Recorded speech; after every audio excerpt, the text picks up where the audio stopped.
el día de hoy, y también quiero decirles que esta semana, se me olvidó comentarles el día de ayer, esta semana es la semana de la Escuela Judicial Electoral, entonces hay varias ponencias de varios expositores españoles y de otras partes. Va a estar toda la semana y pueden entrar directamente al canal de la Escuela Judicial Electoral de YouTube y ahí pueden ver pues el programa y también las distintas sesiones. Inclusive va a haber una todavía el día de 5 a 7, a lo mejor pues les dan un tiempo de meterse pues, un ratito, ¿no? A la del día de hoy, pero pues también va a haber mañana, el jueves y el viernes con distintos temas que se van a tocar aquí en la Escuela Judicial Electoral. Bueno, para seguir con el tema en el que estábamos platicando el día de ayer, pues como les decía, tenemos que revisar este tema del litigio. Ya lo vimos un poco ayer, cuando llega una persona y presenta una demanda, un juicio, pues va a pedirnos dos cosas en ese juicio.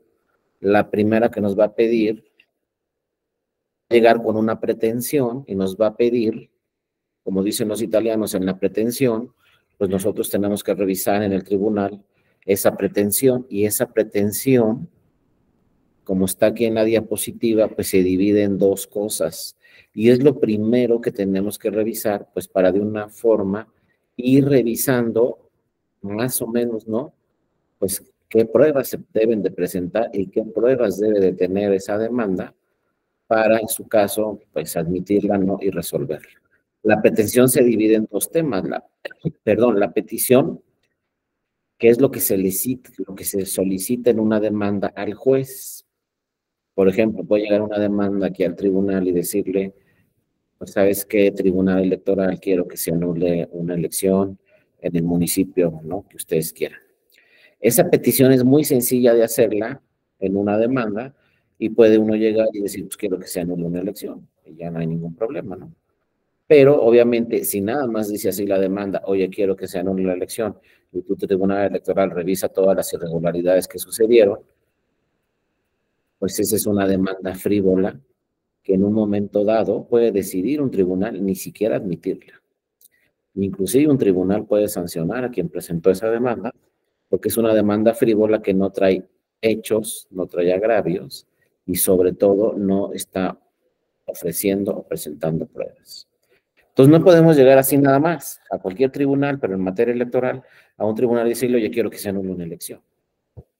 Esa es la petición y sí tiene que cumplirse con la petición, pero sobre todo los que en materia de pruebas y de derecho procesal, sobre todo los que tienen muchísima experiencia son los italianos, y los italianos nos dicen, no, ¿sabes qué? También tienes que llegar en tu demanda con la causa de pedir. Y aquí es lo primero que se va a revisar en una demanda en cualquier tribunal, la causa de pedir, perdón. A ver, ¿quieres que se anule la elección? Dime cuáles son los preceptos constitucionales o convencionales, antes que los legales, acuérdense, que estimas que se están vulnerando. Y después tienes que llegar, también lo dicen claramente los italianos, con una serie de hechos. Y fíjense, han venido diversos italianos especialistas aquí a México y nos han dicho, es que, ¿por qué ponen en su legislación que una demanda debe de tener los hechos, los agravios y las pruebas? Una demanda debería de contener, conforme a la ley y ya en la realidad, no los hechos, sino afirmaciones de esa parte. Entonces nos dicen, deben de modificar su ley y no poner capítulo de hechos, sino que venga capítulo pues de afirmaciones de las partes. Porque cuando uno se presenta una demanda y en la demanda ponemos, estos son los hechos, el juez no debe de tomar esos hechos como los hechos, porque va a llegar un tercero interesado y nos va a decir, no, esos no son los hechos son los que yo digo. Pues ya son dos. Pues, ¿cuáles son los hechos reales? Y luego puede llegar la autoridad responsable. O sea, ya tenemos a tres partes en el juicio: la autoridad responsable, el que presenta la demanda, el tercero interesado. Imagínense que unos hechos sean los que dice el que presenta la demanda, otros distintos, lo que dice el tercero interesado. y otros distintos los que dice la autoridad responsable.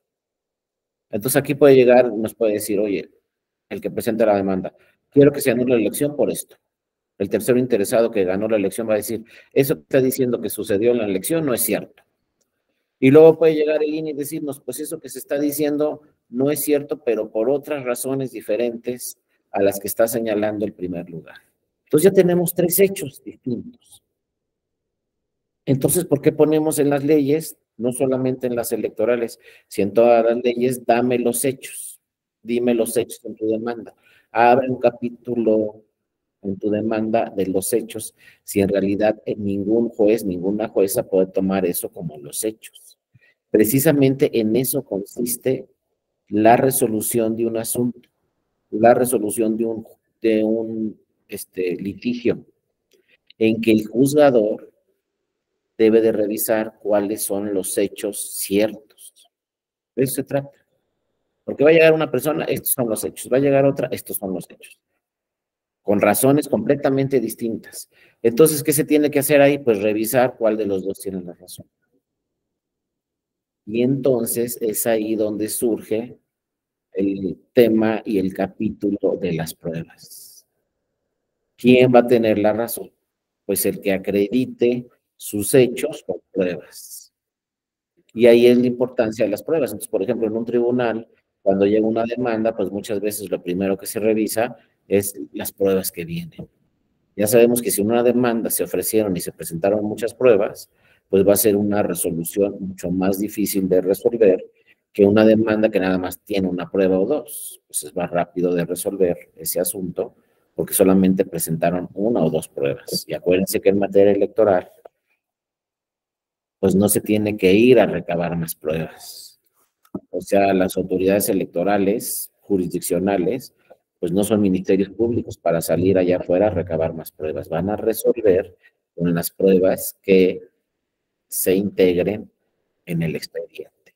Claro, dice la ley, si por ahí me da tiempo, pues puedo salir, ¿no? A hacer una inspección y recabar más pruebas, pero se tienen que cumplir con 2 condiciones, que me dé tiempo de ir por más pruebas aquí en el tribunal y 2, que esa prueba sea necesaria para resolver el asunto. Si no tengo esa prueba que voy a salir a buscarla, no puedo resolver el asunto. Ya mañana veremos cuando voy a salir a buscar esa prueba, la que es idónea, la que es necesaria para resolver el asunto, y me salen con que la prueba, esa que necesito para resolver el asunto, es una prueba ilícita. Pues no lo resuelvo, o sí lo resuelvo. Ese es un tema que seguirá discusión, pero bueno, ya lo veremos después, ¿no? Pero hasta ahorita la Suprema Corte dice, no lo vas a resolver si esa prueba es ilícita y vas a resolver con las pruebas que tengo, ¿no? Pero ya discutiremos ese tema. Ahorita de entrada lo que tenemos que hacer es, bueno, pues si soy magistrado electoral, porque acuérdense que en la jurisdicción electoral, pues no hay ministros, ni juezas, ni jueces. Todavía de 1990 a 1996 con el TRIFE, había una figura que se llamaba juez instructor. Pero vino la reforma de 1996 y desaparecieron los jueces instructores y entonces ya nada más tenemos la figura de magistradas o magistrados electorales, ya sea en un tribunal electoral de una entidad federativa, en una sala regional o en la sala superior. Todos se integran como magistrados o magistrados. Bueno, si le urge esa prueba a la magistrada o al magistrado, puede emitir un acuerdo para una inspección, para realizar una inspección a determinado lugar y tratar de allegarse de esa prueba. Pero si tiene tiempo, o sea, es completamente discrecional ese tema. Los que están obligados entonces a presentar la prueba siempre, pues son los que presentan la demanda o los que acuden al tribunal. Pero sobre todo el que presenta la demanda. Cuando presento mi demanda, en ese mismo momento tengo que presentar las pruebas. Porque en materia electoral, como ya lo platicamos, no hay audiencias de desahogo de pruebas durante los procesos electorales, como en otras materias, ¿no? Aquí presento mi demanda y presento directamente con mi demanda las pruebas. Entonces es muy difícil muchas veces, porque los tiempos para presentar una demanda son muy cortos. Acuérdense que en la mayoría de los casos son solamente de 4 días. Nos dice la ley, tienes 4 días para promover tu demanda Y luego nos dice la ley, un proceso electoral todos los días y horas son hábiles. Entonces puede ser que tenga jueves, viernes, sábado y domingo. 4 días, aunque sea sábado y domingo, van a contar. Entonces imagínense recabar pruebas, yo que voy a presentar mi demanda en 4 días. Son temas muy complejos, pero tengo solamente 4 días para recabar pruebas. Hay algunos que nos dicen, bueno, tienes 4 días, pero de 24 horas. Pues sí, pero todo el mundo no va a alcanzar. Aunque los 4 días sean de 24 horas, porque también la ley nos dice claramente que las autoridades electorales durante los procesos electorales, pues trabajan las 24 horas de todos los días, porque todos los días son hábiles. Entonces, como se dice por ahí, trabajan 24/7. Entonces, yo puedo presentar mi demanda el cuarto día a las 23:59. Y a las 23:59 tiene que estar abierta la oficialía de partes de cualquier instituto o de cualquier tribunal. Pero no puedo pasar de esos 4 días. Entonces, imagínense redactar toda una demanda, ofrecer y aportar pruebas en un plazo de 4 días. Es muy difícil.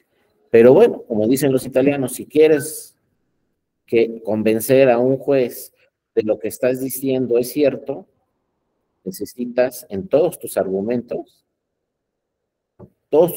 perdón, acreditarlos con pruebas. ¿Qué pasó esto? ¿Dónde está la prueba? ¿Qué pasó esto? ¿Dónde está la prueba? ¿Y qué pasó esto?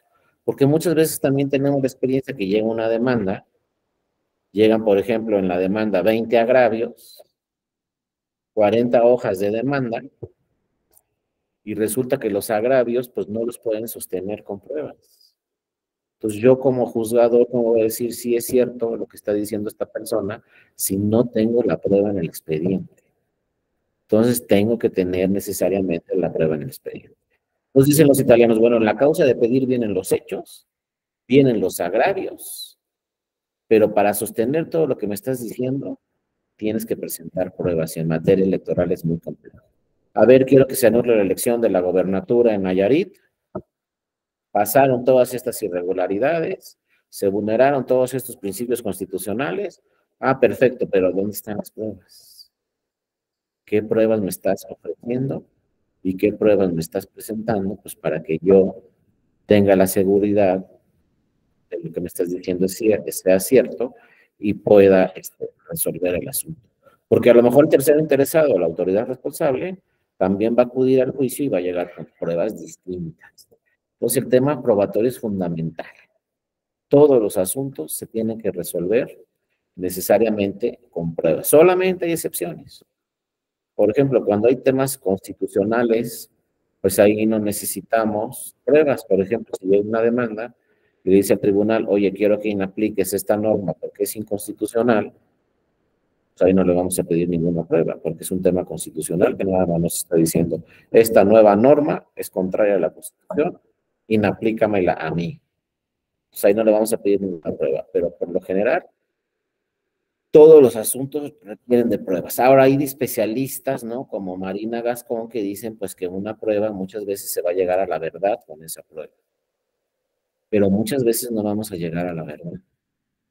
Y en la ciencia del derecho, que es una ciencia social, es muy complejo muchas veces llegar a la verdad. Si estuviéramos en otra ciencia como las matemáticas, la física, la química, pues esas ciencias sí llegan a la verdad. A nosotros nos hacen un análisis en un laboratorio y nos dicen exactamente cómo estamos. No hay falla. No, que queremos ver si tenemos alto el colesterol o no, pues nos van a hacer una prueba de laboratorio 99.99% certera. Entonces ahí no hay ningún problema, vamos a llegar directamente a la verdad. Pero en las ciencias sociales y en el derecho, pues imagínense que lleguen y nos digan, es que pasó todo esto en la elección de la gobernatura. ¿Cómo vamos a saber exactamente lo que pasó en la elección de la gobernatura? Va a ser muy difícil saber todo lo que pasó. Pero como juzgadores tenemos que resolver con las pruebas que se encuentran en el expediente. Porque muchas veces llegan y mira, pasó todo esto. Entonces, como juzgador podemos contestar, no, pues igual y sí pasó todo eso. Pero a mí no me consta, yo necesito las pruebas para resolver. Y quizás sí sucedió, pero si yo no tengo las pruebas para resolver ese tema, no lo voy a poder resolver. Entonces es un tema, pues no, fundamental este de petición y causa de pedir, porque les digo, la experiencia muchas veces nos llega nada más con la petición. Por ejemplo, nos llega un partido y dice, anula la votación en esta casilla porque se actualizan todas las causales de nulidad para anular la votación en esa casilla. Y tú búscale si se actualizan o no. No, pues sabes que tu demanda es frívola porque me estás diciendo, anula la votación en esta casilla, se actualizan todas las causales de nulidad de votación recibida en casilla, pero no me estás diciendo por qué. Y mucho menos me estás ofreciendo las pruebas. Entonces yo como tribunal contesto, sabes que son argumentos genéricos y no me estás presentando las pruebas para que se acredite lo que me estás diciendo y además para que anule la votación en esas casillas, si es que llega a ser determinante esa irregularidad, ¿no? Por lo tanto, siempre en cualquier materia y también en la materia electoral, pues vamos a necesitar de esta figura, ¿no? La causa de pedir, donde están los hechos, los agravios y las pruebas. Los hechos reales, ¿dónde quedaron? Pues el día de la elección, o durante toda la preparación de la elección y el día de la jornada electoral, ahí quedaron los hechos reales. Entonces, lo que me va a llegar al tribunal no son los verdaderos hechos. Lo que me va a llegar al tribunal son afirmaciones de las partes nada más. Y yo tengo que revisar cuál de las partes tiene razón o se acerca más a la verdad. Que a lo mejor nadie va a llegar con la verdad.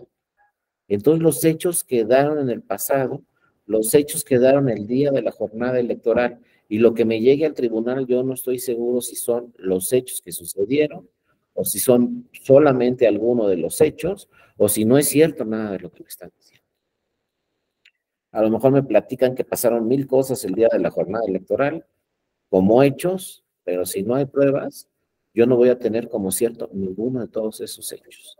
De ahí la importancia de las pruebas, ¿no? Y la importancia, pues, de poder tener esas pruebas en su momento para anexarlas a la demanda y presentarlas junto con la demanda y entonces si el juez, pues, revisa que eso que le estoy diciendo, si es cierto, y por lo tanto se vulnera la ley o la constitución y por lo tanto, por ejemplo, como en este caso, se puede anular la elección. Pero pues, el tema probatorio, ¿no? Como ya lo vemos, es fundamental. Luego, ¿cuál es el propósito de valorar las pruebas? Pues obviamente, con la valoración de las pruebas, pues vamos a llegar a tomar una decisión en cualquier tribunal, ¿no?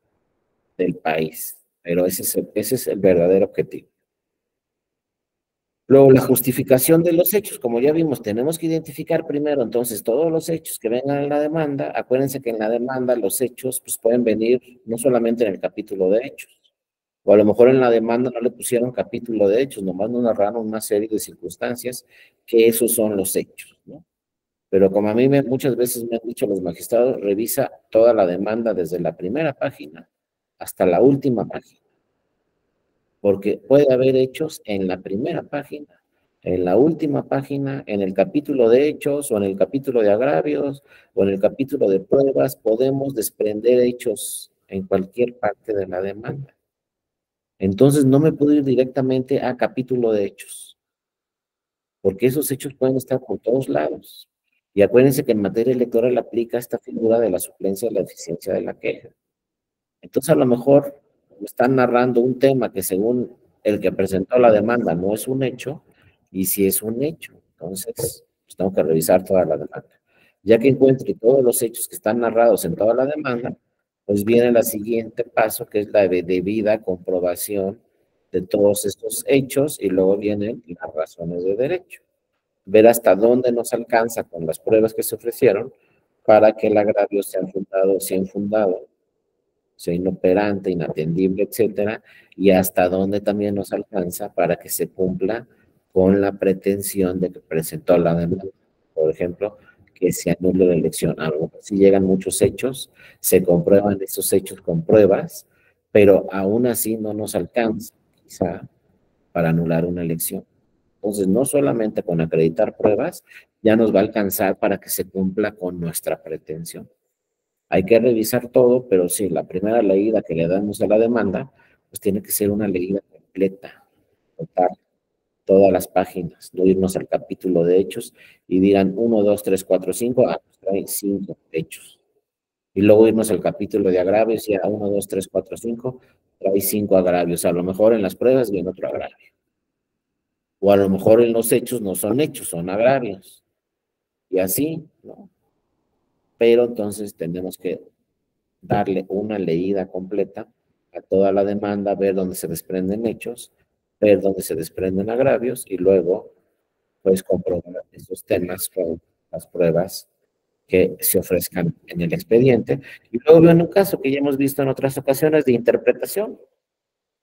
Las pruebas también nos van a servir para las distintas interpretaciones que podamos hacer, como este ejemplo que ya hemos platicado, ¿no?, en otras ocasiones.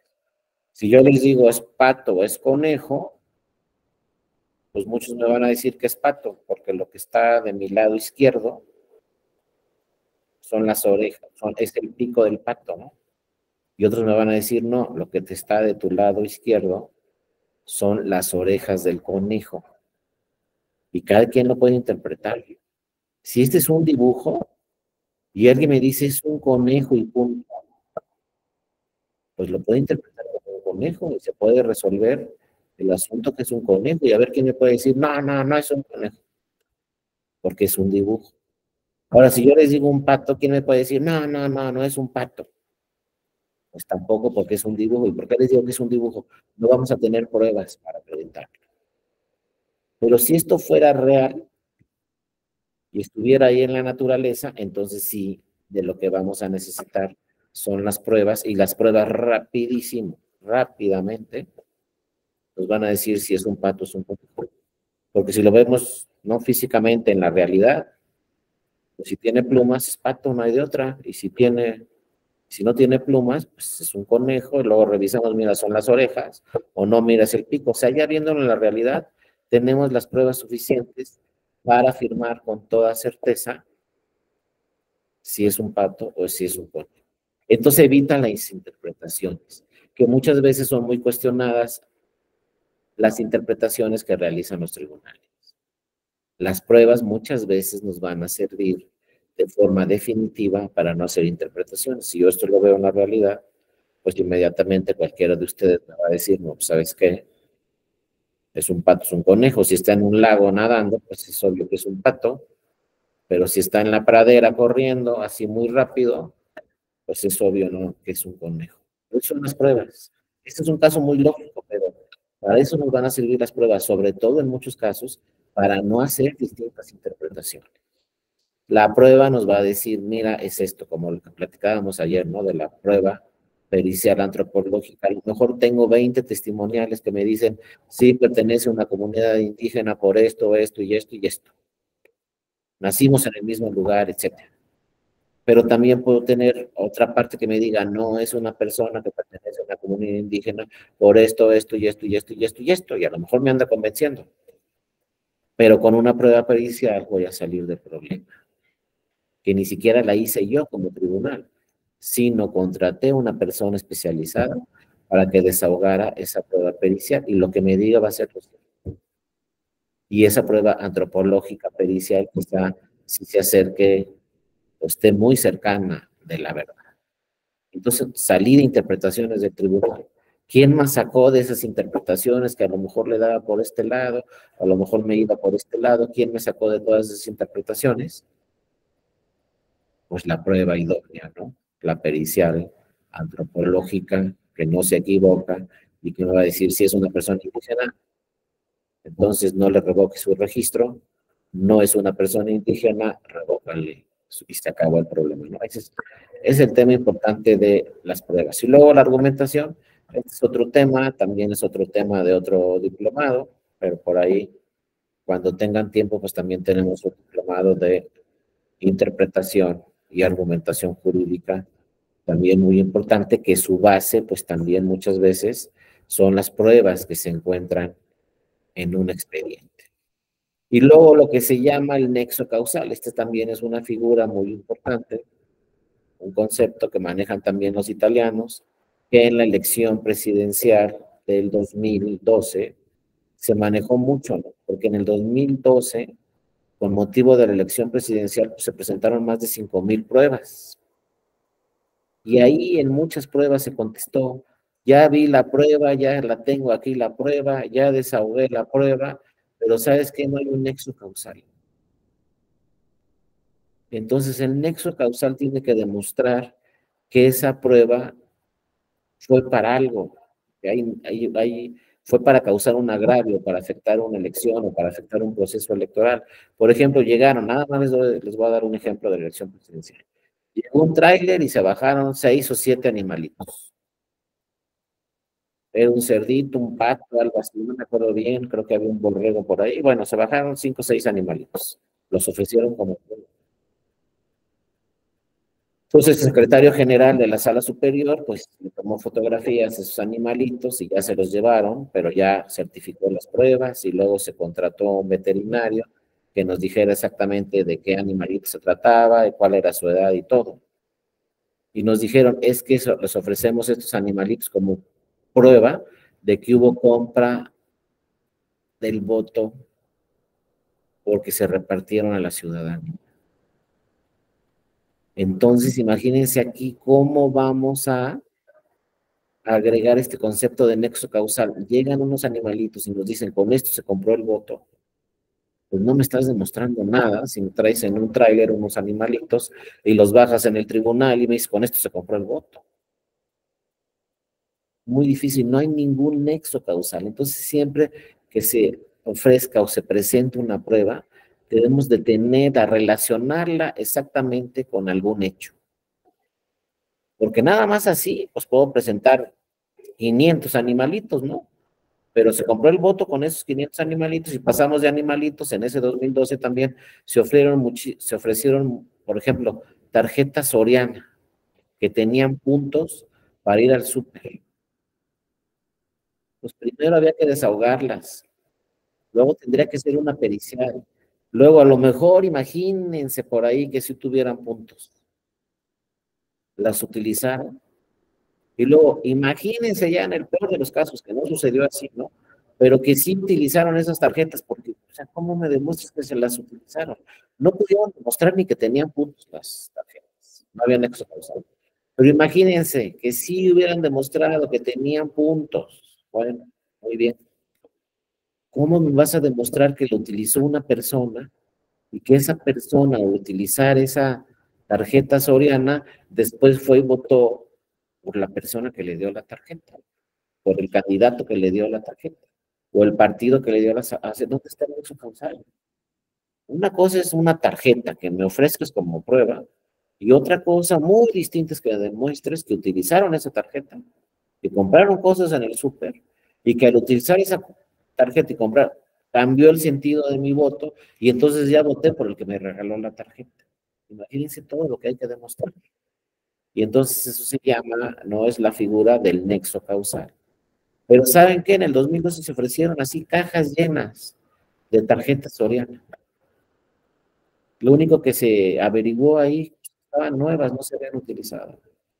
Entonces, si no hay nexo causal, pues hay una serie de pruebas que se ofrecen y se presentan, pero nada más van a trabajar mucho los que presentaron la demanda, anexando todas esas pruebas, y también van a trabajar mucho los tribunales desahogando esas pruebas, porque se tienen que desahogar y se tiene que contestar uno por uno, una por una, perdón, qué se advierte de esas pruebas y qué efectos pueden tener esas pruebas. Hay que desahogarlas todas.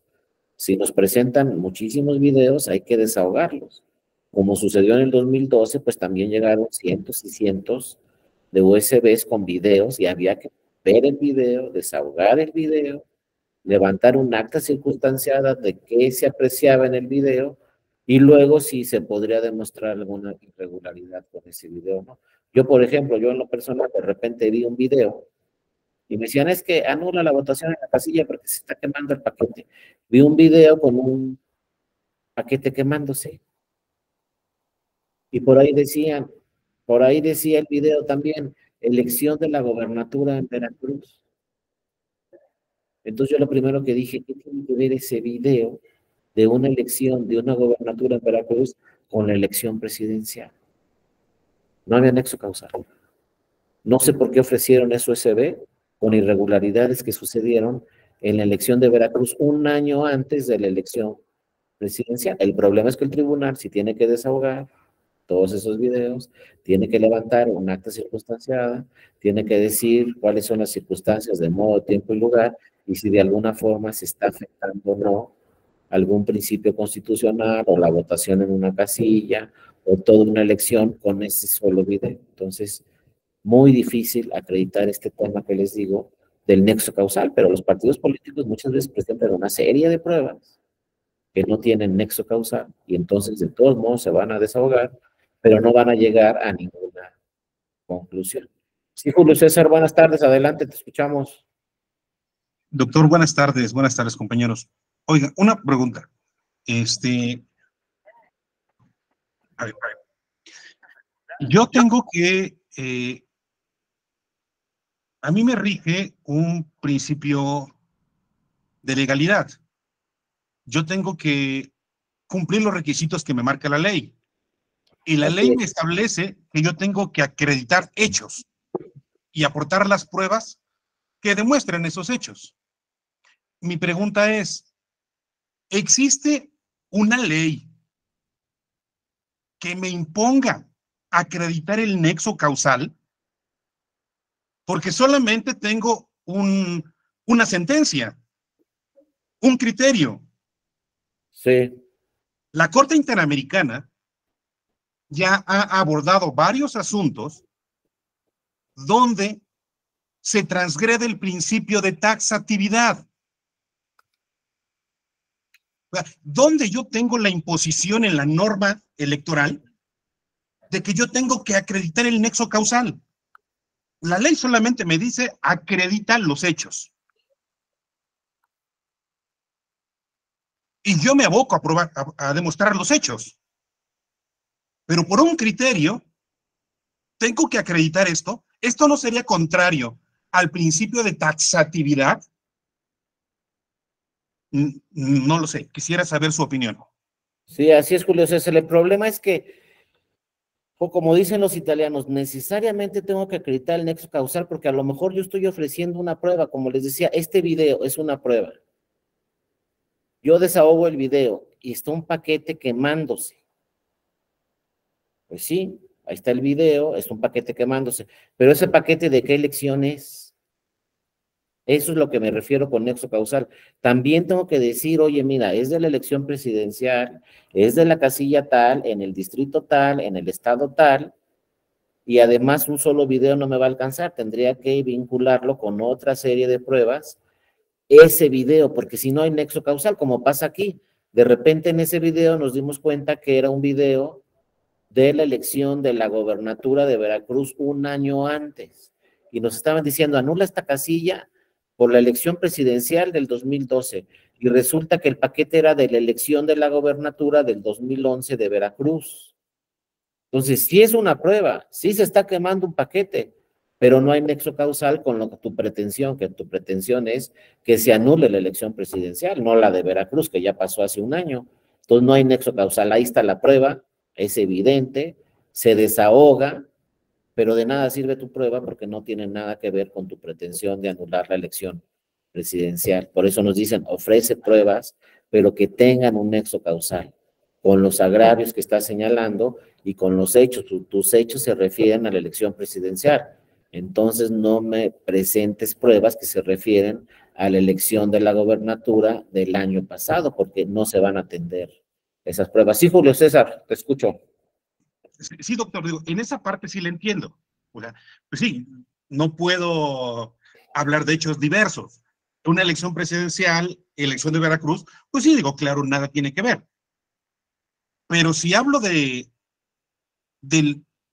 mismo suceso, de la misma elección,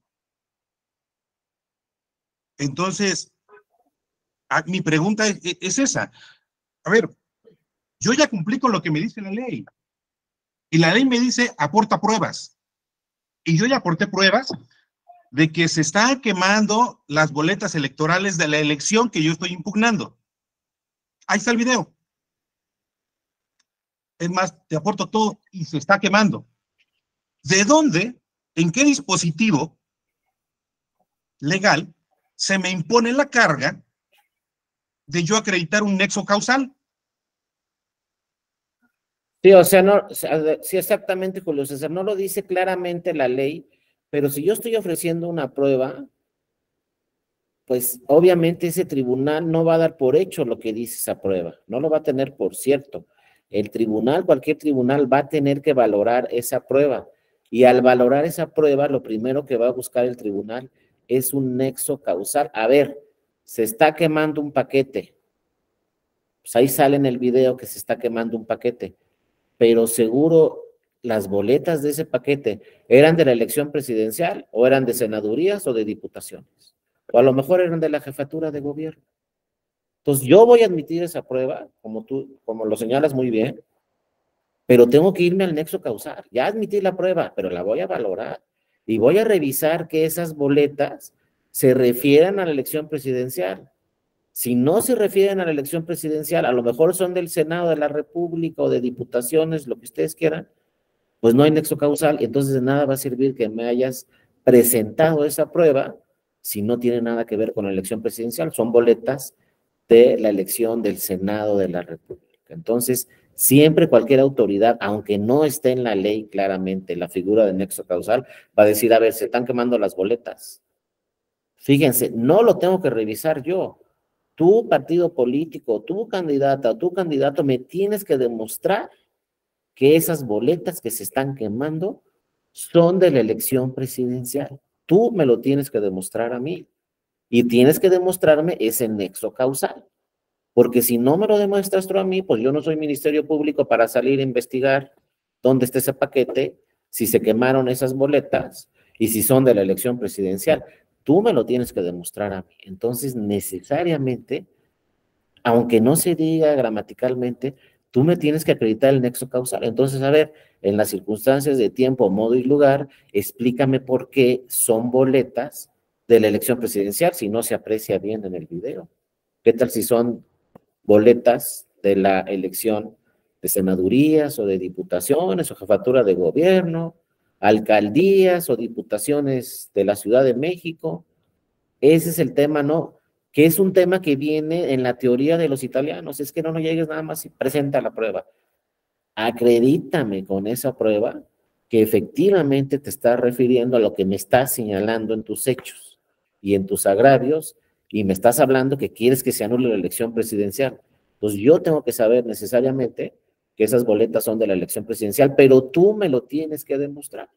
Porque acuérdense también, pues, que en materia electoral, pues la carga de la prueba, ¿no?, le corresponde al quien está, obviamente, presentando esa prueba. Pero sí entiendo muy bien tu punto, Julio César, ¿no? Pero les digo, los tribunales van a tener que valorar esas pruebas y van a tener que revisar ese nexo causal. A ver, esto que me estás presentando como pruebas, pues demuéstrame que sí está afectando y que esos hechos que se refieren a la elección presidencial, pues están debidamente acreditados, ¿no?, en esas pruebas. Muchas gracias, doctor. No, a ti, Julio César, me parecen muy interesantes tus intervenciones. Noel, adelante, te escuchamos. Buenas tardes. Buenas tardes. Creo que habríamos que determinar primero si el nexo causal, bueno, yo lo relaciono mucho con el derecho penal. Recordemos que el derecho administrativo electoral, pues también es parte del ius puniendi del Estado. Entonces, en las dos materias te exigen el nexo causal, pero ¿qué es el nexo causal? En materia penal, por ejemplo, el nexo causal es el hilo jurídico que une la conducta con el resultado que se obtuvo. Es decir, por ejemplo, hablando de un homicidio así muy rápido para no salirnos del tema, el hecho de que se haya disparado un arma tiene que tener una relación con la muerte de la persona, es decir, que el disparo de esa arma ocasionó el resultado muerte. Lo mismo pasa en materia administrativa, y no solo en la electoral, porque también en materia administrativa, por ejemplo, de la administración pública pasa lo mismo. ¿Qué tenemos que encontrar en las pruebas? Pues en las pruebas tenemos que encontrar un estándar probatorio que nos arroje elementos para poder tener la vocación de que esa prueba nos señala el resultado que se obtuvo. Entonces, si la prueba, por ejemplo, los animales que usted estaba hablando, ¿no? si ellos dicen que se debe declarar nula la elección porque dieron animales a cambio del voto, bueno, primero me tienen que acreditar que esos animales son los que dieron a cambio de un voto. Segundo, ¿quién te los dio? ¿Dónde te los dio? ¿Cómo te los dio? ¿Cuándo te los dio? Y que con base en eso se obtuvo el resultado de votar a favor de X persona, ¿no? Creo que a lo mejor lo aclara muy bien las teorías para determinar el nexo causal en materia penal, como por ejemplo la teoría que se llama condictio sine qua non, ¿no? La causa de la causa es causa del resultado, ¿no? Entonces, no podemos aportar pruebas que no nos llevan a ese resultado, porque sería ocioso aportar un montón de videos en donde se están quemando los paquetes, se están quemando las boletas. Pues sí, pero tienes que acreditarme quiénes fueron los que iniciaron ese incendio, cómo lo hicieron, a qué horas, cuántos testigos hay. Entonces, lo veo yo muy complejo como para que podamos nosotros con una simple prueba decir que el resultado se obtuvo. Es inválido, se tienen que aportar las pruebas. Entonces, es respecto a ese nexo causal en materia administrativa electoral. Gracias, maestro. No, muchas gracias, Noel. Muy interesante también tu participación. Y lo señalas muy bien, esta teoría viene exactamente del derecho penal.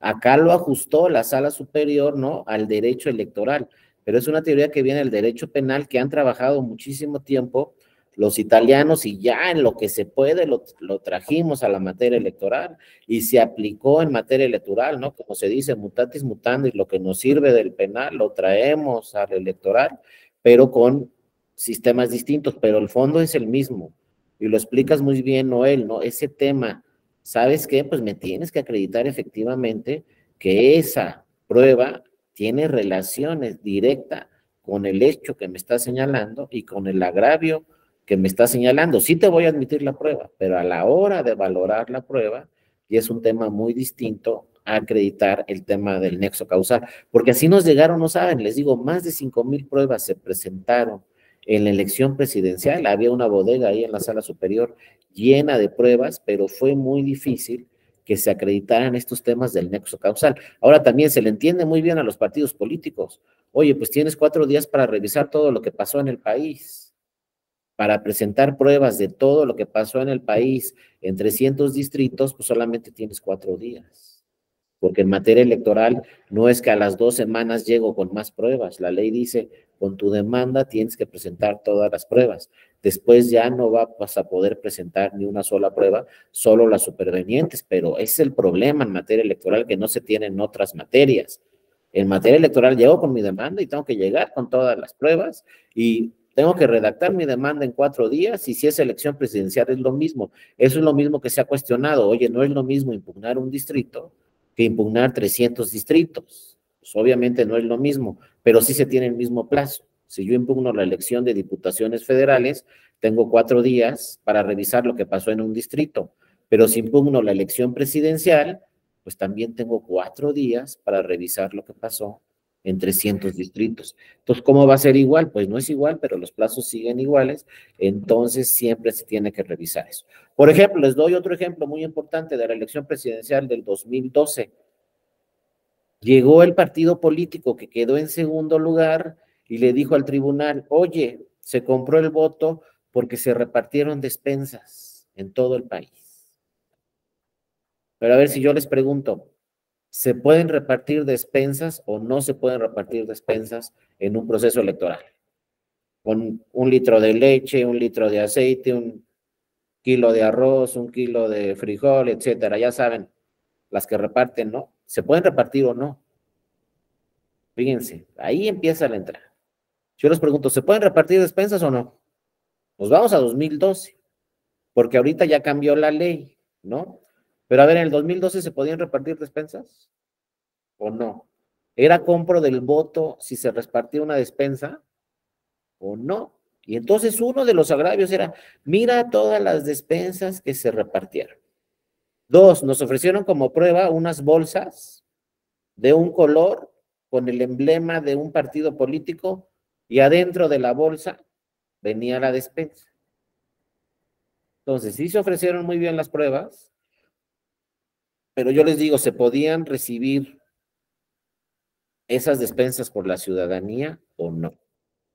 Entonces, fíjense todo el estudio. Primero, ¿pueden repartir despensas los partidos políticos? ¿Dónde está la prohibición? A las autoridades.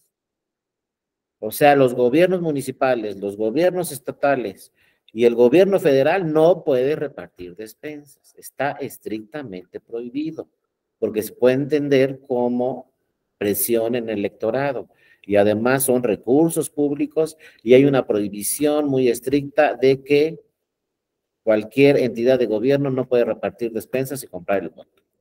Ahí sí está muy claro. Si vemos al presidente municipal en una campaña repartiendo, no, pues ya estuvo, ¿no? Una serie hasta de delitos y puede provocar todo esto que se anule la elección. Bueno, ahí estamos claros. Pero la segunda pregunta es, ¿los partidos políticos podían repartir despensas en el 2012? ¿O no? Ojo, los partidos políticos. Ya no estoy hablando del presidente municipal o de la gobernadora o no, o la Secretaría de Desarrollo Social, no. Estoy hablando, los partidos políticos podían repartir despensas durante las campañas en los procesos electorales. Entonces tiene que entrar nuevamente a otro estudio distinto. Y fíjense, lo primero que se tenía que revisar, ¿en qué gastaban su dinero los partidos políticos en el 2012?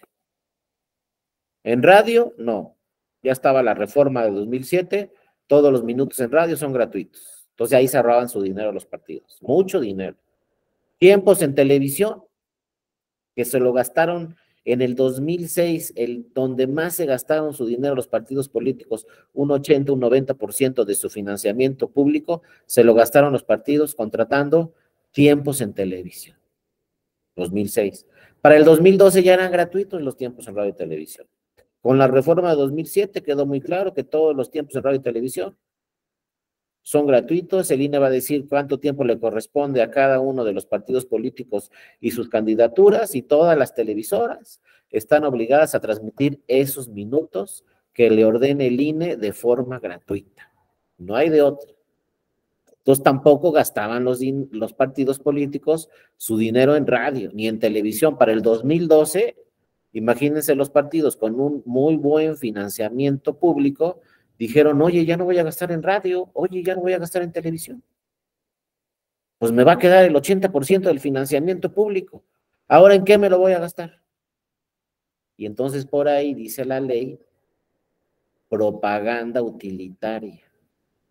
Y dice decía la ley, ahorita vamos a ver el ajuste que tuvo, decía la ley en el 2012, los partidos políticos pueden utilizar su financiamiento público para propaganda utilitaria. Entonces, un espectacular, por ejemplo, no era propaganda utilitaria. Entonces, ¿qué es propaganda utilitaria? Propaganda en radio tampoco es utilitaria y es gratuita. Propaganda en televisión tampoco es utilitaria y era propaganda utilitaria. Entonces, en el tribunal tuvimos que entrarle hasta el diccionario directo. ¿Qué se entiende por propaganda utilitaria?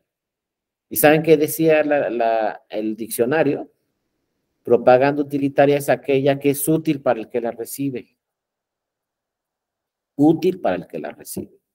Luego revisamos ahí en ese tiempo el IFE, y le preguntamos al IFE, oye, ¿no tienes por ahí algún acuerdo donde señales cuál es la propaganda utilitaria que pueden, pues valga la redundancia, utilizar los partidos políticos durante las campañas? Y nos contesta el INE, no tengo un acuerdo. Cualquier tipo de propaganda utilitaria. Y luego, bueno, primero nos decía el diccionario, es útil para quien la recibe, pero tiene que tener dos elementos. La propaganda. Debe haber propaganda y debe ser útil para el que la recibe. Se deben cumplir con esos dos temas. Entonces, propaganda, que puede ser el emblema de un partido, pues es propaganda política. El emblema de un partido con la imagen del candidato, pues también es propaganda, pero para que sea utilitaria tiene que ser útil para el que la recibe. Yo si pongo propaganda política en un espectacular, pues no es útil para nadie. Nadie la está recibiendo. Entonces, pues se llegó, ¿no? Por ejemplo, si me dan un cuaderno con el emblema de un partido o la imagen de un candidato, esa es propaganda utilitaria, porque hay propaganda, pero también va a ser útil para el que la recibe, porque el que la va a recibir, pues va a recibir un cuaderno. Si me dan una chamarra con el emblema de un partido, pues es propaganda utilitaria, pero fíjense hasta dónde se fue. Si me dan un tinaco con el emblema de un partido y el color de ese partido, es propaganda utilitaria, pues llegaron los tinacos como pruebas. Si me dan un paraguas con el emblema del partido, es propaganda utilitaria. Si me dan un techo de lámina con el emblema del partido, ¿saben qué traía propaganda utilitaria? Sacos de cemento con el emblema de un partido. Es propaganda utilitaria. Y también llegaron estas famosas despensas donde venía una bolsa de un determinado color con el emblema del partido, y entonces nos dijeron no está prohibido, el partido se defendió y dijo no está prohibido repartir despensas porque es propaganda utilitaria y la ley no lo permite. Vean todo lo que se tuvo que analizar, todo lo que se tuvo para valorar una prueba, para que el resultado fuera sí está permitido porque la ley dice los partidos políticos tienen derecho a pues repartir, utilizar propaganda utilitaria durante las campañas.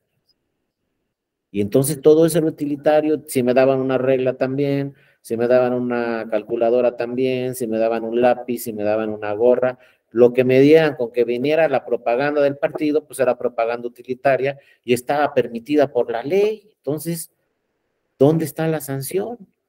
¿Dónde está la prohibición? Porque había ahí un defecto en la ley que ahorita vamos a platicar y luego vamos a ver qué pasó en el 2014 y si quedó bien la ley o quedamos igual o cuál fue el ajuste que hicieron. Pero primero sí, adelante Luis Octavio, te escuchamos. Sí, ¿qué tal? Buenas tardes, doctor. Ahí, por ejemplo, en materia electoral, las testimoniales tienen que ser ante notario público, ¿no? O tener fe pública, las testimoniales. Y, por ejemplo, ¿cuál sería el nexo causal que o sea, una testimonial con el hecho, por ejemplo, no sé si me hiciera el favor de decirme cuál sería el nexo causal entre una testimonial y el hecho, por ejemplo? Muchas gracias. No, a ti Luis, muchas gracias por tu comentario y tu inquietud. Mira, ese tema lo vamos a tocar y luego vamos a terminar con este tema de la propaganda utilitaria, pero vamos a tocar primero tu tema. Ese tema de ir ante el notario público tiene un gran problema. Por ejemplo, en una casilla, fíjense, ¿qué harían ustedes?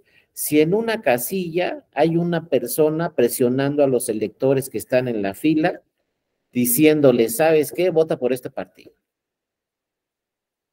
Entonces, ¿qué prueba le presentarían al tribunal para decirle, mira, tribunal, aquí en esta casilla estaba una persona presionando al electorado?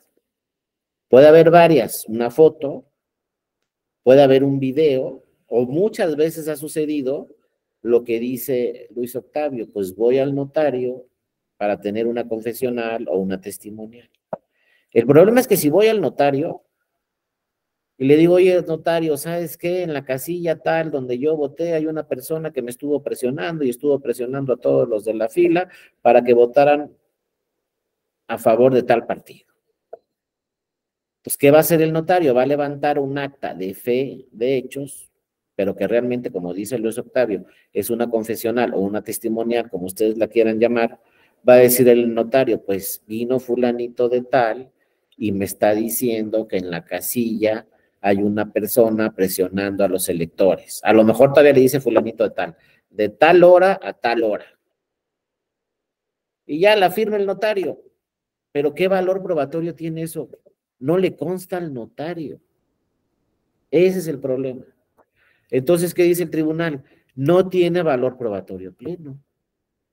porque es como dice muy bien Luis Octavio, es solamente una testimonial, solamente una prueba indiciaria, porque no le consta al notario que eso sucedió. Él nada más, pues está ahí señalando que vino una persona a su oficina, a su notaría, y le dijo, está pasando esto en la casilla.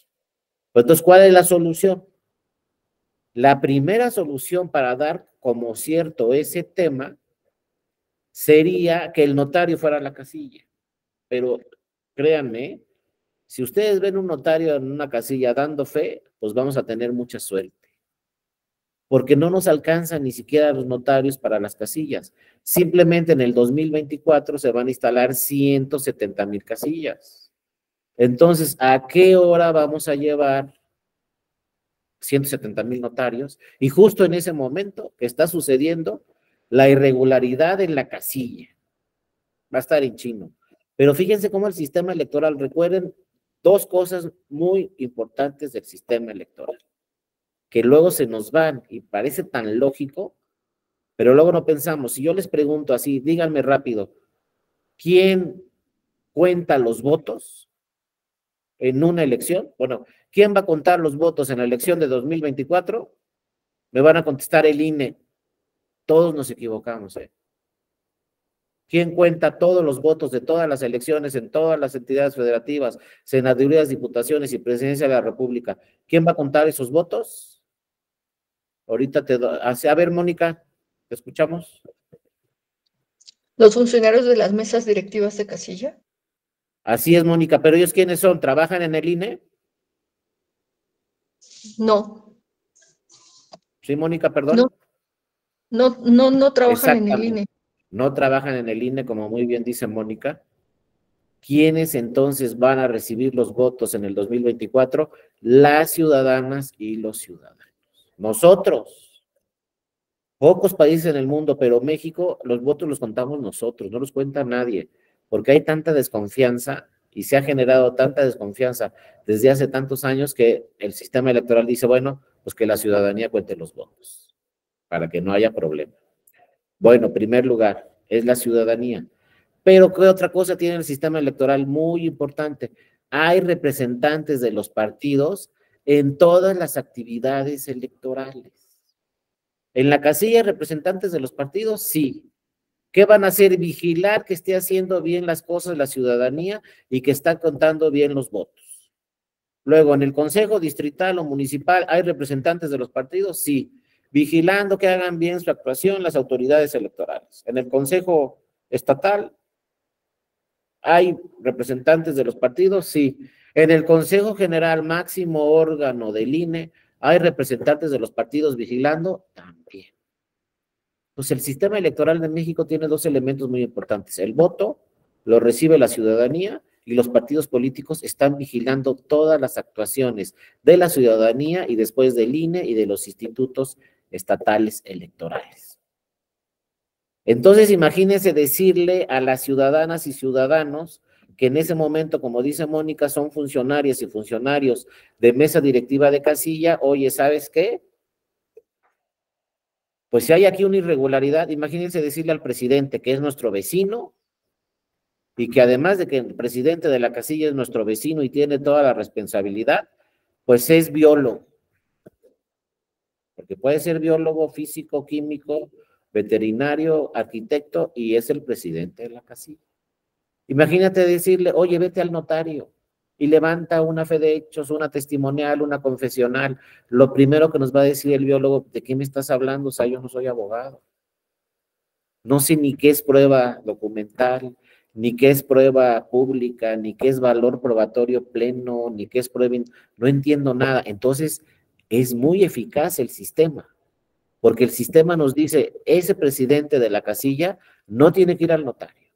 2, ese presidente de la casilla no tiene que ir a la Fiscalía Especializada en Atención a Delitos Electorales. Tiene ahí los documentos. El presidente de la casilla tiene ahí los documentos para acreditar cualquier irregularidad que suceda. Cualquiera. Entonces, este caso que les decía, este ejemplo, ¿no? Pues que hay una persona presionando al electorado. ¿Qué tiene que pasar en esa casilla? No hay que ir ni al notario, ni a la FEPADE, ni a ningún lado. Simplemente el presidente de la casilla tiene que levantar una hoja de incidentes. Ese es un acta. Es un bloc que tiene el presidente en la casilla con varias hojas de incidentes. Va a poner en esa hoja de incidentes, ¿saben qué? De tal hora a tal hora había una persona presionando a los electores que votaran a favor de tal partido político. Le pedí yo, presidente, que se retirara de la casilla y se retiró a tal hora. Eso va a decir la hoja de incidentes. Pero ¿es cierto lo que dice la hoja de incidentes o no es cierto? ¿Cómo se valora esa prueba? Y nos dice la ley. Eso que dice la hoja de incidentes sí es cierto. ¿Por qué? Porque la firmó el presidente, el secretario y los escrutadores. Oye, pero son mis vecinos, son ciudadanas y ciudadanos, sí, pero ellos están firmando documentos públicos, porque son funcionarios de la mesa directiva de casilla. Todas las actas que firmen son documentos públicos, es decir, todas las actas que firmen son documentales públicas con valor probatorio pleno. Entonces, si yo soy tribunal, por ejemplo, y me ofrecen como prueba en una demanda una acta o como se llama, hoja de incidentes que firmaron los funcionarios de la mesa directiva de casilla, se tiene como cierta esa circunstancia. No necesitamos más. Esto lo hace así el diseño electoral para que las funcionarias y los funcionarios de la casilla no tengan que salir a ningún lado y su prueba tenga valor probatorio pleno. Por eso existe la figura o este documento que es un acta o una hoja de incidentes. Con eso acreditamos que sucedió esa circunstancia. Ahora, ¿la pueden firmar los representantes de los partidos o no? Sí la pueden firmar los representantes de los partidos políticos también, y se les va a dar una copia a cada uno de los representantes de los partidos para si quieren impugnar la votación en esa casilla por esa circunstancia, pues ya tienen ahí la copia para que la presente como prueba. Si no firman los partidos, eso también muy importante, si no firman los partidos el acta no importa, porque lo que le da validez al acta es la firma de las funcionarias y de los funcionarios. Si firma algún representante bajo protesta, también puede firmar bajo protesta. Pero, por ejemplo, si pasa algo en la casilla y un representante de un partido presenta un escrito de incidentes diciendo pasó esto en la casilla, pero la hoja de incidentes que firmaron los funcionarios dice lo contrario, la que vale es la que firmaron los funcionarios y no el escrito de incidentes que presentó ese partido. Porque siempre les dicen los partidos a sus representantes en la casilla, oye, tú presenta escritos de incidentes de todo lo que suceda, pero esa es una prueba indiciaria. La hoja de incidentes que llena el presidente y firman las funcionarias y los funcionarios es una documental pública con valor probatorio pleno. El escrito de incidentes de los partidos políticos es una documental privada con valor solamente indiciario. Entonces vean cómo es más sencillo, pero tenemos que conocer muy bien el sistema y saber que tienen ahí las pruebas idóneas en la casilla y no hay que ir a ningún lugar. Fíjense, una vez en un expediente yo lo revisé y me decían, oye, quiero que se anule la votación en esta casilla por lo que dice la hoja de incidentes. Entonces ahí voy buscando en el expediente y digo, bueno, a ver qué dice la hoja de incidentes. ¿Saben qué decía? Todavía nunca se me va a olvidar esa hoja de incidentes. Es más, le hubiera tomado una foto porque así parecía histórica. Decía la hoja de incidentes, de 2 a 4 nos fuimos a comer y cerramos la casilla. Ándale. Y todos firmaron de conformidad, los funcionarios firmaron la hoja de incidentes y los representantes de los partidos firmaron la hoja de incidentes. Yo creo que tenían hambre y todos se fueron a comer, pero ¿qué pasa en materia electoral? El que pierde en la casilla luego impugna la votación. Pues el que quedó en segundo lugar en esa casilla impugnó la votación para que se anularan todos los votos en esa casilla. ¿Cuál fue la prueba que presentó esa hoja de incidentes? Y como es una documental pública con valor probatorio pleno, la firmaron todos los funcionarios, la firmaron los representantes de los partidos, pues fue un hecho que de 2 a 4 se fueron a comer y se vulnera el principio de certeza, legalidad, etcétera, transparencia, lo que ustedes quieran, y entonces se tuvo que anular la votación en esa casilla. Pero ahí estaba la prueba idónea, no tuvieron que ir a ningún lado. Otra vez también me llegó una sorpresa en un expediente. porque llegó también un caso así como este, es que la hoja de incidentes dice que hay una persona que está presionando al electorado en la fila para que voten a favor de tal partido político. Pero ¿saben qué decía la hoja de incidentes? Fíjense cómo puede cambiar un documento fácilmente. ¿Saben qué decía la hoja de incidentes? Pone el presidente, ¿no? Plasma el presidente, escribe en la hoja de incidentes. Dice el representante del PAN que afuera hay una persona presionando a los electores para que voten a favor de tal partido político. Ya no es documental pública, ya no tiene valor probatorio pleno. ¿Por qué? Porque no lo está diciendo el presidente. No le consta al presidente de la casilla. Solamente está diciendo que el del PAN le está diciendo tal cosa. Esa es una testimonial del PAN. Pero no se puede tener como cierto porque no le consta al presidente. Nada le hubiera pasado al presidente si sale a ver qué está sucediendo y él asienta en la hoja de incidentes, hay una persona presionando a los electores. Pero no sucedió así y entonces solamente fue una prueba indiciaria. Otro caso, ya con esto terminamos de las casillas, otro caso que también me llamó mucho la atención. Bueno, ahí van dos, para que no se me aburran. Otro caso. De repente revisé una hoja de incidentes y decía, cerramos la votación a las 5 de la tarde porque los que faltan de votar, andan en Estados Unidos. O sea, cerraron una hora antes. Y como lo está diciendo el presidente, cerramos la casilla a las 5 de la tarde porque los que faltan de votar andan en Estados Unidos, pues ya se tiene como cierto. Todos firmaron de conformidad, representantes de partidos políticos y funcionarios. Entonces tiene como cierto y no hay que buscar otra prueba. Esa es la idónea, esa es una documental pública con valor probatorio pleno y entonces queda acreditado que en esa casilla, en vez de cerrar a las 6 de la tarde, cerraron a las 5 de la tarde. Y el otro que no me la creía, pero también sucedió una vez, pues en un ayuntamiento muy pequeño, resulta que ¿saben qué pasó? Organizaron la elección el sábado en vez del domingo. Y decían ahí las documentales, organizamos la elección y recibimos el voto el sábado porque el domingo es la feria aquí en el pueblo. ¿Pero qué creen? Todos firmaron de conformidad. Otro tema muy importante, ¿eh? Firmar de conformidad las actas en la casilla por parte de los representantes de los partidos, eso no quiere decir que luego un partido impugne esa situación. Entonces yo puedo firmar de conformidad, pero luego mi partido vaya y impugna eso en lo que yo estaba de acuerdo. Ese es un tema también muy importante que se tiene que revisar. Porque el partido firmó de conformidad, pero todos modos tiene derecho, lo dice la ley claramente, a luego impugnar la votación en esa casilla o cualquier acuerdo que haya firmado en la jornada electoral, después se puede impugnar vía su partido político. Pero vean cómo está la prueba idónea.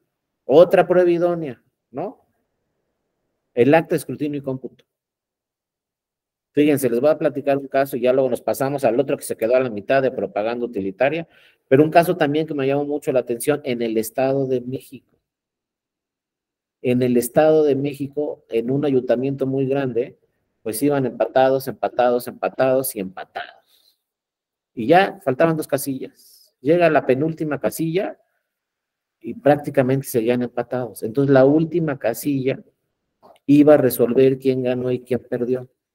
Y ya saben, ¿no? Cómo somos en México. No llegó el último paquete. Se investigó por ahí, lo quemaron. Entonces, ¿cómo le hacemos? Quemaron el paquete y luego, ¿qué creen? El acta original, pues adentro del paquete. Otra acta afuera del paquete, pegada en el paquete. Entonces, no tenemos el acta original de escrutinio y cómputo. No tenemos ninguna sola boleta. Entonces, el Tribunal Electoral de primera instancia dijo, pues se anula la elección porque pues ya no hay boletas. del último paquete, donde sabíamos quién iba a ganar y quién iba a perder, porque a lo mejor me ganaron con 15 votos de diferencia. Entonces ese paquete iba a establecer quién iba a ganar y quién iba a perder. Quemaron todas las boletas. No hay forma de saber quién ganó y quién perdió, y se anula la elección. Eso dijo el tribunal de primera instancia. ¿Pero qué dijo el tribunal de segunda instancia? O sea, el tribunal federal electoral dijo, no, pues vamos a hacer dos cosas. Primero, pues citó, fíjense, era nada más, afortunadamente, ¿no? Eran nada más dos coaliciones. Y entonces en ese tiempo, pues todavía emblemas, había en las boletas emblemas de coalición, y entonces, pues en las actas de escrutinio y cómputo, pues sabían cuántos votos tuvo la coalición. Entonces citaron a las dos coaliciones al tribunal y les dijeron, tráiganse su acta de escrutinio y cómputo, su copia. Llegaron al tribunal con su copia de acta de escrutinio y cómputo, las dos coincidían y no tenían errores. Y luego por ahí, no me acuerdo si la autoridad administrativa o jurisdiccional tenía pues la cartulina o el cartelón que está fuera con los datos publicados de la casilla. Acuérdense que cuando se cierra la votación y se clausura la casilla, afuera se ponen en un cartelón los resultados. Y también ese cartelón está firmada por funcionarios y funcionarias de mesa directiva de casilla. ¿Y qué dice la ley? Ese cartelón que está afuera es una documental pública con valor probatorio pleno. Pues resulta que estaba ese cartelón, que no me acuerdo ahorita del nombre exacto que dice la ley, pero bueno, ese cartelón coincidía con la copia que tenían los partidos. Y entonces el tribunal aquí, la sala superior, dijo, este es el resultado de la elección. No importa no tener boletas, tenemos dos actas de escrutinio y cómputo firmadas por funcionarios, firmadas por representantes, y tenemos el cartelón con los datos publicados. Las tres documentales coinciden y este es el resultado en esa casilla, y ganó este y perdió el otro. Entonces vean, sin boletas se pudo obtener un resultado en una casilla. Y ahí también emitió un criterio muy interesante el tribunal que dijo, las actas al carbón se entienden como originales porque se desprenden de un original. Y entonces, sin tener paquete, pues se tuvo el resultado. Yo creo que ahí se dice, ¿no? Ya esos son rumores y no tengo las pruebas, pero dicen que pues quien quemó el paquete era el crimen organizado. Y que el crimen organizado no estaba de acuerdo ni con uno ni con el otro candidato, entonces no quería que ganara ninguno. Lo que quería es que se anulara la elección. Pero al crimen organizado le falló que los partidos políticos se llevaron una copia del acta de escrutinio y cómputo. Y con esas pruebas se salvó la elección y ya dijo el tribunal, ganó este y perdió este.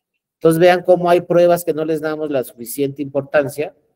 Imagínense si ese partido o esas coaliciones no hubieran tenido representante en la casilla, ya no hay forma de recuperar los resultados.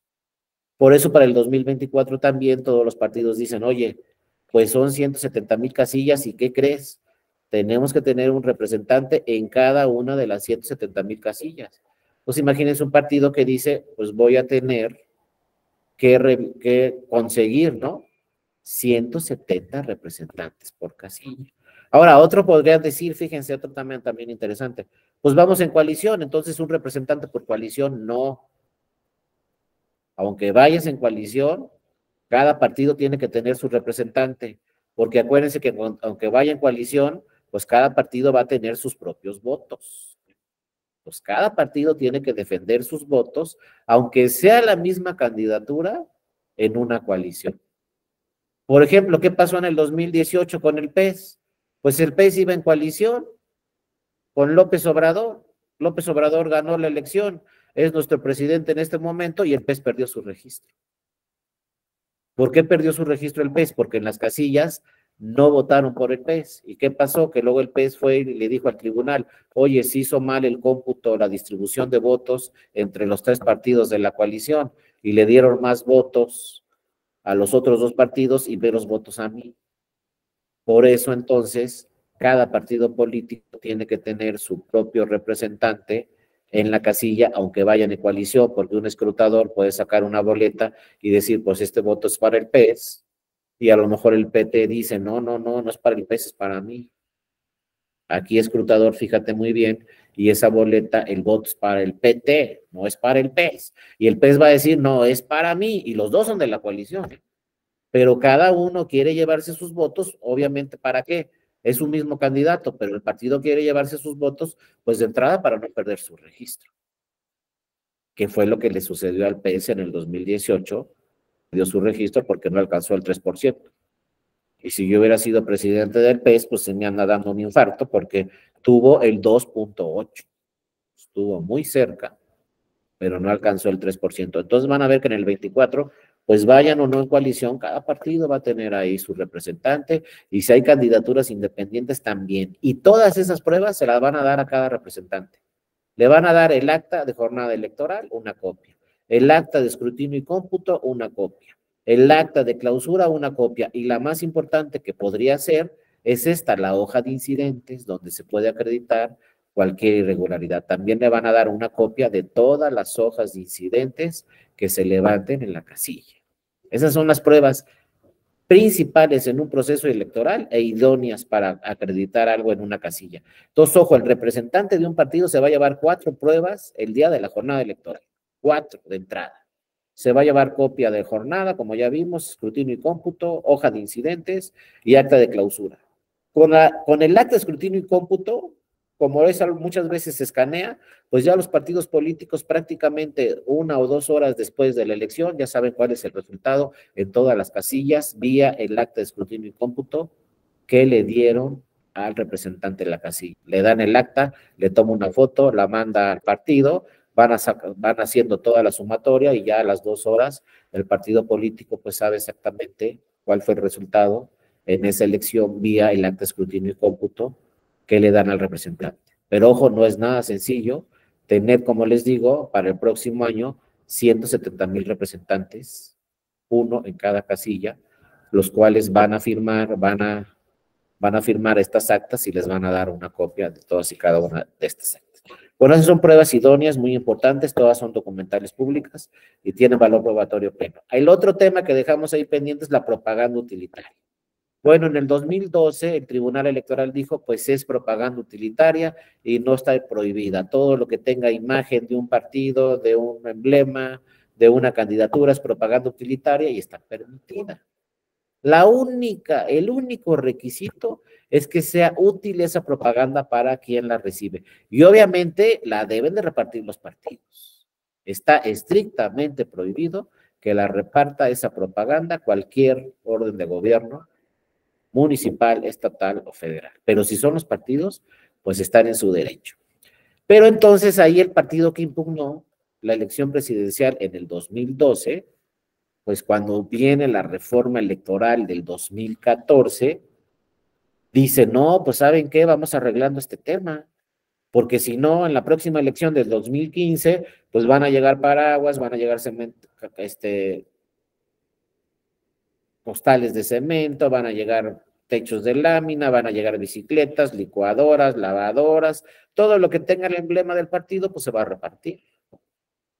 Y entonces dicen ahí en el Congreso de la Unión, ¿no? Las diputadas, diputados, senadoras, senadores, dicen, pues no está bien que se puedan repartir cualquier cosa, aunque sea con financiamiento público de los partidos políticos, pues tampoco está bien que se reparta de todo, porque se puede confundir con coacción al voto, o se puede confundir con presión al electorado, lo que ustedes quieran. Entonces eso de que estén repartiendo licuadoras, pues no está bien, que estén repartiendo tinacos, bicicletas, y ya nomás le ponen el emblema del partido y ya es propaganda utilitaria, porque claro que es útil para el que la recibe. Entonces hacen una modificación el Poder Legislativo en el 2014, pero ojo, yo ya no sé si está bien o si está mal esa modificación. Porque ¿saben qué dice ahora la ley? Todavía para el 2024, como ya no se puede modificar la ley porque ya se agotaron los plazos, pues todavía esta ley va a estar vigente para el 2024. ¿Y saben qué dice la ley en este tema? Los partidos políticos pueden repartir propaganda utilitaria durante las campañas, pero solo textil. Entonces yo no sé si quedó bien o mal, ¿eh? Porque a mí me parecía bien repartir un cuaderno, una pluma, una regla, una agenda quizá. Me parecía bien que se repartiera, o ya no se puede. Porque dice la ley textil. Pues no nos van a dar un tinaco, no nos van a dar una bicicleta, no nos van a dar un techo de lámina, todo eso, pero todo va a ser textil. Entonces quizá, no sé, a mí me hubiera gustado más que, pues, por ejemplo, el INE emitiera un acuerdo y dijera, miren, partidos políticos, pueden repartir este tipo de propaganda utilitaria. Y ya. Pero no lo dice el INE, lo dice la ley y ahora es textil. Entonces nos van a dar pantalones, chamarras, gorras, todo lo que tenga tela nos los van a dar. Pero nada más, ¿no? Y ahora la gran pregunta es, ¿en qué se van a gastar su dinero los partidos políticos? Porque ya lo saben, ¿eh? Cada año tienen más dinero. La fórmula del financiamiento público dice, sube conforme al salario mínimo, lo dice en otras palabras, en otros términos, pero en pocas palabras eso se entiende, sube el salario mínimo, sube el financiamiento público. 2, hay más personas en la lista nominal, sube el financiamiento público. ¿Subió el salario mínimo? Pues claro que subió. ¿Hay más personas en la lista nominal? Pues claro que hay más personas. Entonces va a haber mucho más financiamiento para los partidos políticos en el 2024. Y ya luego por ahí, pues ya me ha escuchado Noel en otras sesiones, por ahí tenemos una regla del 30-70 que no me gusta nada.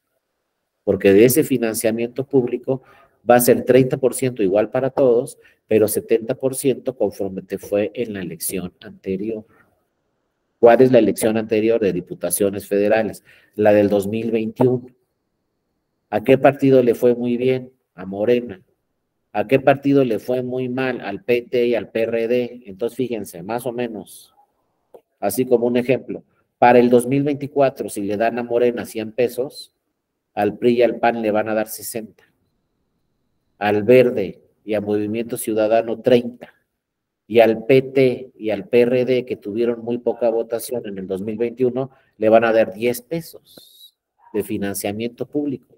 Entonces, imagínense, Morena va a llegar con 100 pesos para sus campañas y el PT va a llegar con 10 pesos para sus campañas. Y el PRI y el PAN van a llegar con 60. Entonces, yo no sé ahí dónde está la equidad en la contienda en esa fórmula, ¿eh? Yo no sé dónde está. Pero ¿saben qué dice Morena? Yo no la hice. Cuando le hicieron, yo ni existía, ni era partido político. Entonces a mí que no me digan que por qué yo hago más dinero, pues pregúntenle a los que hicieron esa fórmula, que pues fue el PRI y el PAN, ¿no? Pues vean, pero ahora Morena va a ir con 100 pesos y PT y PRD con 10, más o menos así, en un comparativo así. Pues no hay equidad en la contienda, pero todos los partidos políticos sí van a llevar mucho dinero, mucho financiamiento público, y ojo, ya no van a estar en radio, ya no van a estar en televisión, es gratuito. Ya no pueden gastar más que en propaganda utilitaria textil. ¿En qué se van a gastar todos esos recursos, no? Pues seguramente haciendo, como yo les digo ahí, que no me escuche, pero pues haciendo eventos y pachangas, que ahora invitamos a Los Ángeles Azules y que ahora invitamos a no sé quién y así, porque pues es mucho dinero y se lo tienen que gastar en las campañas y pues eso sí, afortunadamente en el 2014 pues ya cambió todo el financiamiento público, ya es en tiempo real, ya es con facturas electrónicas, entonces sí todo lo que gastan los partidos políticos lo tienen que demostrar, ¿no? Pero todos estos temas sí se tienen que revisar para el próximo reforma electoral que pues ya está anunciando el actual presidente que va a buscar una reforma electoral antes de que deje de ser presidente. Ahora, ¿cuándo deja de ser presidente? Acuérdense, no sé si ya lo platiqué con ustedes, pero este presidente no dura 6 años, ¿eh? Es el primer presidente desde hace muchos años que no va a durar 6 años porque hubo una modificación constitucional y la Constitución dice que el actual presidente de la República termina su encargo el 30 de septiembre del 2024. Entonces, si termina el 30 de septiembre del 2024, ¿cuándo se instala el Congreso? El nuevo Congreso después del 2024, después de la elección de 2024, ¿cuándo se instala el nuevo Congreso? El 1 de septiembre del 2024. Entonces, al presidente de la República todavía va a tener un mes para presentar iniciativas de ley y pues no sabemos si esas iniciativas de ley pues se puedan aprobar, ¿no? Antes de que termine su mandato, pero de que las va a presentar, las va a presentar. Y una de esas ha anunciado Yo no sé si sea real o no ya a la mera hora, pero ya ha anunciado el presidente que va a presentar una reforma electoral para el 1 de septiembre del 2024. Bueno, si la presenta, se van a tener que revisar todos estos temas a fondo, porque bueno, ojalá se revise sobre todo este tema del financiamiento público. En primer lugar, si seguimos subiéndole cada año el financiamiento público para todos los partidos, y dos, esta fórmula de que 70% conforme te fue en la elección anterior, a mí en lo personal nunca me ha convencido que en una elección un partido lleve mucho mayor financiamiento público que otro partido. Lo que pasó en el 2021 pasó en el 2024. Pero yo digo que en el 2021, perdón. Pero yo digo que para el 2024 todos deberían arrancar en igualdad de condiciones. Todos con el mismo financiamiento, pero así no están las reglas. Y entonces para el 2024 Morena lleva mucho mayor financiamiento público que todos los demás partidos, pero fue una decisión de la ciudadanía.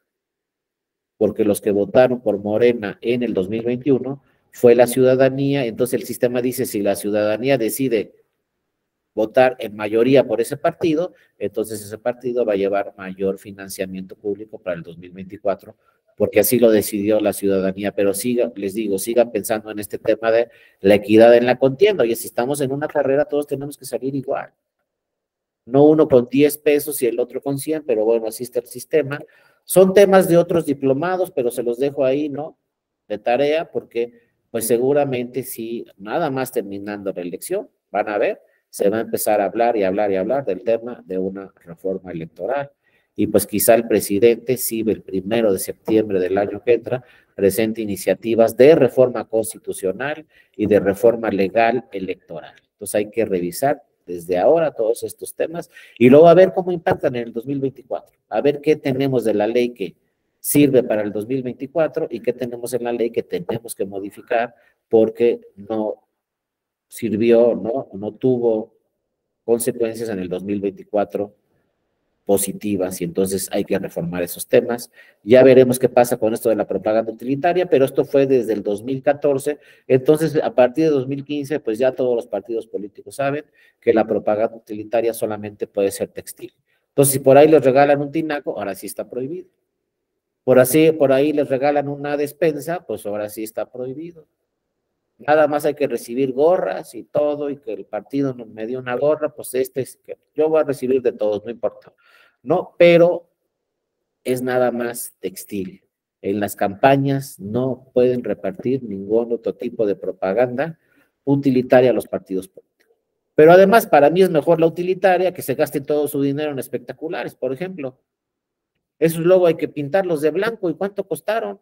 Pues, ¿sabes qué? Mejor repártele a la ciudadanía cualquier propaganda utilitaria para la ciudadanía. Creo que sí es una buena idea, pero bueno, ya veremos cuál es la experiencia en el 2024 y ya veremos todas las reformas, que sí son muchos puntos los que se tienen que revisar para el 2024. Y en este tema probatorio, pues por lo menos ahora, yo creo que sí es muy eficiente el sistema probatorio desde la casilla, porque como vemos en la casilla se tienen 4 documentos donde podemos acreditar hasta el resultado en la casilla, donde podemos acreditar cualquier circunstancia que sucedió. En el acta de jornada electoral acreditamos a qué hora se instaló, a qué hora inició la votación, a qué hora se cerró la votación, cuáles son los funcionarios que llegaron a la casilla, cuáles son los representantes. Todo se puede acreditar en estos 4 documentos y lo dice claramente la ley, son documentales públicas con valor probatorio pleno. No hay que movernos de la casilla, ahí están. Lo que necesitamos pues sí es una muy importante capacitación a los que van a ser funcionarias y funcionarios de mesa directiva de casilla, porque acuérdense que son nuestros vecinos y que no son abogados, mucho menos especialistas en pruebas. Puede ser un biólogo, puede ser un arquitecto, ¿no? Puede ser un químico, un físico, el que esté ahí en la casilla como presidente de la mesa directiva de casilla. Y ese es en el mejor de los casos. Podemos tener una persona como presidente que nada más terminó la primaria, no tiene la secundaria, pero en esa zona rural nadie más quiso ser presidente de mesa directiva de casilla. Entonces, sí debe estar muy bien capacitada y muy bien informada, pues la ciudadanía que va a recibir el voto, Y también, obviamente, pues los que vayan a ser representantes de partidos políticos, pues tienen que tener también una muy importante capacitación para que vean cuáles son sus actividades y sobre todo qué pruebas, así lo podemos decir, qué pruebas les van a dar antes de que se vayan de la casilla. Y por lo menos les van a dar 4. Esas 4 actas van a ser documentales públicas con valor probatorio pleno que el partido político se va a llevar, ¿no?, a su partido político. Bueno, compañeras y compañeros, se nos acabó el tiempo. Ya mañana vamos a ver temas ya relacionados con la prueba ilícita, porque ahí tenemos varios temas que tenemos que revisar, vienen aquí en la presentación, pero sí quería darles todos una serie de antecedentes sobre la materia electoral, ubicarla. Muchas gracias por sus participaciones. Ya mañana entramos un poco a la discusión de la prueba ilícita, que sí me llama mucho la atención, pero les digo, la mayoría de los países en el mundo dicen, no la podemos admitir, pero yo siempre he tenido la duda, ¿y si con esa se resuelve el asunto? Y si con esa se resuelve el asunto, protegiendo el derecho humano de una persona, como decíamos ayer, la libertad de una persona frente al derecho a la privacidad de otra, ¿qué derecho protegemos? ¿El de la privacidad de una persona o el de la libertad de otra? En fin, ¿no? Pero es muy claro, prácticamente en la mayoría de los tribunales importantes en el mundo, todos dicen que la prueba ilícita no se puede valorar y no se puede tomar en cuenta para resolver un asunto, y así está. Y mientras aquí en México lo diga la Suprema Corte de Justicia de la Nación, se tiene que atender, y si es una prueba ilícita, la tenemos que sacar así, prácticamente del expediente, y si no llega la demanda, no la vamos ni siquiera a admitir. Bueno, mañana terminamos con esos temas, algunos otros, y acuérdense, siempre se los digo y se los repito, no nos vamos a ver solamente en este diplomado.